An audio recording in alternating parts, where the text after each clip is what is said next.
নমস্কাৰ আপোনালোক সকলোকে পুনৰবাৰ আপোন শৰ্টছৰ অন্য এটা ভিডিঅ' লৈ স্বাগতম জনাইছো আপোনালোকে বাৰু কেতিয়াবা ভাড়া ঘৰত থাকি পাইছেনে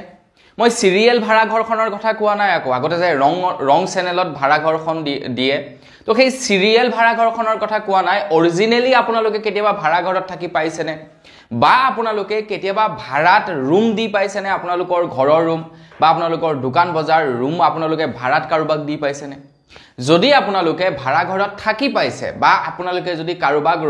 ৰুম ভাড়াত দিছে মানে ৰেন্টত দিছে তো আপোনালোকৰ কাৰণে এটা নতুনকৈ নিয়ম জাৰি কৰিছে কেন্দ্ৰ চৰকাৰৰ ফালৰ পৰা তো আপোনালোকৰ কাৰণে এটা বিৰাটেই প্ৰয়োজনীয় খবৰ ভিডিঅটো সম্পূৰ্ণকৈ চাব নহলে কিন্তু বহুতো পইচা আপোনালোকৰ পকেট ঢিলা হৈ যাব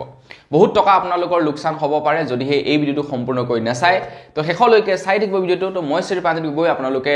চাই আছে আপোন শৰ্টছ আৰম্ভ কৰো আজিৰ ভিডিঅ' আগবাইছো খবৰটোৰ ফালে আগবঢ়াৰ আগতে লাইক এটা কৰিবলৈ নাপাহৰিব আৰু চেনেলটো যদি তেলকে সাবস্ক্ৰাইব কৰা নাই তেনে চেনেলটো সাবস্ক্ৰাইব কৰি ল'ব এনেকুৱা ধৰণৰ খবৰবিলাক নিতো এইটো চেনেলত পাই থাকিবৰ কাৰণে তো ভাড়া ৰুমত কোন সকলে থাকে যি সকলে নেকি কিবা কামৰ সংক্ৰান্তত নিজৰ ঘৰখন এৰি বাহিৰত কাম কৰি থাকিব লগা হয় তেওঁলোকে ভাড়াত থাকে হেয়া মিস্ত্ৰীও হ'ব পাৰে হেয়া যোগালীও হ'ব পাৰে হেয়া দোকানত কাম কৰা ব্যক্তিও হ'ব পাৰে হেয়া চাকৰিয়ালো হ'ব পাৰে বা অনলাইন কোনোবাও হ'ব পাৰে তো তেওঁলোকে কি কৰে ভাড়াত থাকে যি সকলোকে ঘৰৰ পৰা আঁতৰত থাকিব লগা হয় আৰু ভাড়া দিয়ে কোন সকলে তো যি সকলৰ নেকি পইচা পাতি আছে যি সকলৰ টাউনত মাটি আছে তেওঁলোকে কি কৰে ৰুম বনাই দিয়ে দোকান ভাড়া দি থয় কিছুমানে কি কৰে ঘৰ বনাই দিয়ে তেওঁলোকৰ যাতে প্ৰত্যেক মাহে কিবা এটা ষ্টেবল ইনকাম আহি থাকে তো তাৰ কাৰণে ঘৰ বনাই দিয়ে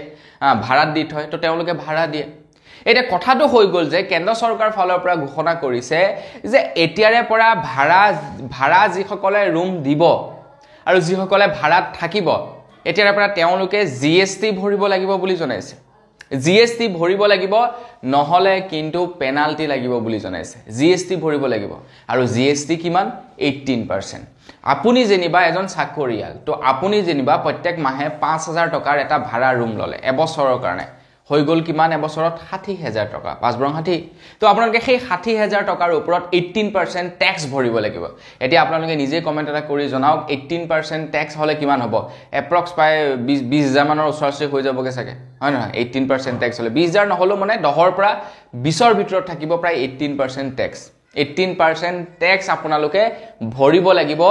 যদিহে আপোনালোকে ভাড়া ঘৰত থাকে ঠিক তেনেকে জুনে ভাড়া ৰুম দিব ভাড়াত ৰুম দিব দোকানে হওক বা নিজা ঘৰে হওক তেওঁলোকেও 18% জিএসটি ভৰিব লাগিব কাৰণ তেওঁলোকেও পইচা পাব ন তো সেই পইচা তেওঁলোকে 18% ট্যাক্স ভৰিব লাগিব এতিয়া জিএসটি বস্তুটো কি আমি বেছিলেও ট্যাক্স দিব লাগিব কিনিলেও জিএসটি দিব লাগিব হেতু হৈ গল জিএসটি গুড হ্যান্ড ট্যাক্স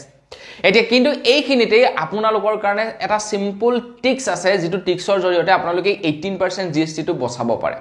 18% টো জিএসটি টো কেনেকৈ বচাব এটা সৰু টিক্স আছে যদি আপোনালোকে এই টিপছটো ফলো কৰে তেতিয়া আপোনালোকে জিএসটি ভৰিব নালাগে কিন্তু অহা বছৰৰ পৰা যেতিয়া আপোনালোকে বছৰেকৰ শেষত মাৰ্চ মাহত ইনকাম ট্যাক্স ৰিটাৰ্ণ কৰিবলৈ যাব তেতিয়া কিন্তু আপোনালোকে ভাড়া ঘৰৰ 18% জিএসটি টো ভৰিবই লাগিব যদি এই সৰু টিপছটো আপোনালোকে ফলো নকৰে তো এই টিপছটোৰ বিষয়ে অলৰেডি জিএসটি কাউন্সিলৰ ফালৰ পৰা জনাইছে তো জিএসটি কাউন্সিলে কৈছে যদিহে আপুনি যিটো ঘৰত ভাড়া আছে মানে যিজন মালিক আছে তো তেখেতে যদি জিএসটি ফাইল কৰে তেনেহলে আপোনালোকে ডেফিনেটলি জিএসটি ফাইল কৰিবই লাগিব আপোনালোকে জিএসটি পে মানে ইনকাম ট্যাক্স ৰিটাৰ্ণ কৰোতে আপোনালোকে ভাড়া ঘৰত যে আছে সেই ভাড়া যিটো নেকি এমাউন্ট আপোনালোকে পে কৰিলে তাৰ ওপৰত আপোনালোকে 18% জিএসটি পে কৰিবই লাগিব যদিহে আপোনালোকৰ মালিকজনে জিএসটি ৰিটাৰ্ণ ফাইল কৰে আৰু যদিহে আপোনালোকৰ মালিকজনে জিএসটি ৰিটাৰ্ণ ফাইল নকৰে তেন্তে আপোনালোকে ভাড়াত যে আছে এই ভাড়া ৰুমৰ পইচাটো আপোনালোকে দেখুৱাব নালাগে নেদেখুৱালেও চলি যাব কোনো টেনচন নাই আপোনালোকে তাত ট্যাক্স ভৰিব নালাগে বা সাপোজ ধৰি লওক আপুনি যাক ভাড়া দিছে হি কেনেবাকৈ জিএসটি দেখাই দিলে যে মই প্ৰত্যেক মাহে ইমানটো টকাৰ ভাড়া দিও মোৰ ভাড়াত থাকো মই তেতিয়া কিন্তু আকৌ যিজন মালিক হেইজনেও কি কৰিব লাগিব জিএসটি এই বস্তুটো দেখাব লাগিব এটা দুয়োজনৰ মাজত যদি বুজাবুজি কৰি লয় যে তয়ো জিএসটি দেখাব নালাগে ময়ো জিএসটি নেদেখাও তেতিয়া 18% জিএসটি টো কোনেও ভৰিব নালাগে যদি নহয় বোলে কোনোবা এজনে দেখাই দিলে কোনোবা এজনে দেখুওৱা নাই তেনেহলে কিন্তু ইজনৰ কাৰণে বিপদ হৈ যাব আনকি দুয়োজনৰ কাৰণে বিপদ হ'ব বিশেষকৈ ক'বলৈ গ'লে যিসকল নেকি ভাড়াতীয়া যিসকলে নেকি ভাড়াত থাকে তেওঁলোকৰ এটা সুবিধা হ'ব কি তেওঁলোকে যি নেকি 18% GST টো তেওঁলোকে পে কৰিব সেইটোৰ ইনপুট তেওঁলোকে পাই যাব মালিকৰ পৰা বা ইনকাম টেক্স ৰিটাৰ্ণৰ সময়ত তেওঁলোকে সেইটো ৰিটাৰ্ণ পাই যাব কিন্তু মালিকজনৰ সাংঘাতিক ৰকমে লোকচান হ'ব তেওঁলোকে 18% GST ভৰিবই লাগিব যদিহে তেওঁলোকে ভাড়া ঘৰ কাৰোবাক দিয়ে তো সেই কাৰণে কি কৰিব দুয়োজনৰ মাজত আপোনালোকে কথা পাতি ল'ব আপুনি যদি মালিক তেনেহলে আপুনি ক'ব যে তই GST নেদেখাবি ভাড়া যে দিবি গতিকে মই ইয়াৰ কোনো ধৰণৰ ৰিচিপ্ট নিদুম আৰু তাকো আপুনি যদি কাৰোবাক থাকিবলৈ গৈছে তেনে মালিক ক'ব যে আপুনি GST এটো শো নকৰিব